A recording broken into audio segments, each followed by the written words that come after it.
morning and welcome to Little by Little, a short time in God's Word. Today, February 18th, 2025, we've got Numbers 3 and 4 and Acts chapter 25.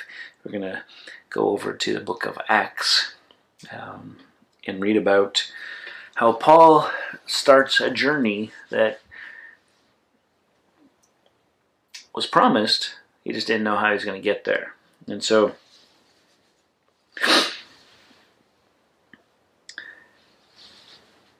these officials are there. They've got Paul in captivity, and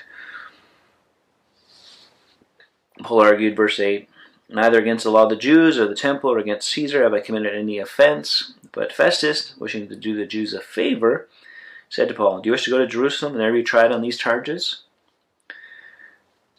And sometimes things concerning the truth are not about the truth, which is sad to say, but it happens. Paul said, "I'm standing before Caesar's tribunal where I ought to be tried. To the Jew I have done no wrong, as you yourself know very well. If then I am a wrongdoer and have committed anything for which I deserve to die, I do not seek to escape death. But if there is nothing to their charges against me, no one can give me up to them. I appeal to Caesar. To Caesar you have appealed, to Caesar you shall go." And so it's an interesting thing because as a Roman citizen, he had that right to appeal his case before the highest court, which is just simply Caesar. And he's like, "Look, I'm not guilty before the Jews, I'm not guilty before the Romans, and I'm not going to play this game in this charade, so let's take it all the way to the top." And Agrippa and Bernice arrive, and they talk about this situation and say, "Yeah, he's appealed to Caesar. Well, maybe we'll hear him tomorrow." And that's what we'll read about tomorrow. But for today, Paul is operating within the law. And it's an interesting kind of thing, because sometimes things happen that are outside of our control, and what do we do about them? And I think James talks about it great. If you lack wisdom, ask God. Right? And I think a lot of times we forget to ask for wisdom from God, to know what's the right thing to do in the right moment, where things are out of our control. And will they be like this? Not necessarily. Right? There's not many of us that have these kinds of things go on, but they happen.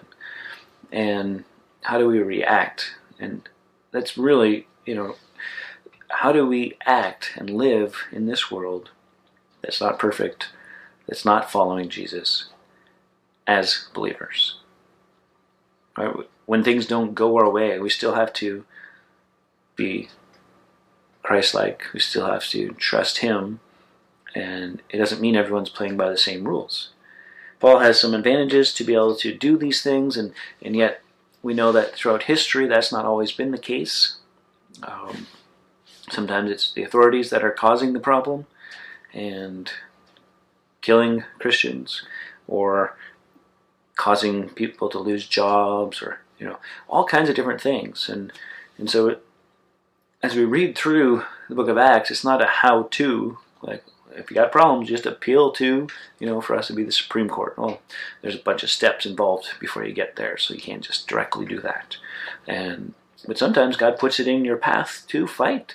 And, there was a guy that was a football coach in Bremerton, and he would pray on the field after a game. And somehow it became something that he was told not to do. He said, "No, I'm going to do it." And, and eventually it became a court case that went all the way up to the Supreme Court, and it cost a lot of time and money, and yet he felt that's what he was to do. And sometimes, right, those are the ways that we go about things. And so here, that's what was happening with Paul. He's like, "I'm not going to play that game. I'm going to just go right to the top." And so we'll read about what happens next further as we continue in the book of Acts. Till next time, keep growing little by little.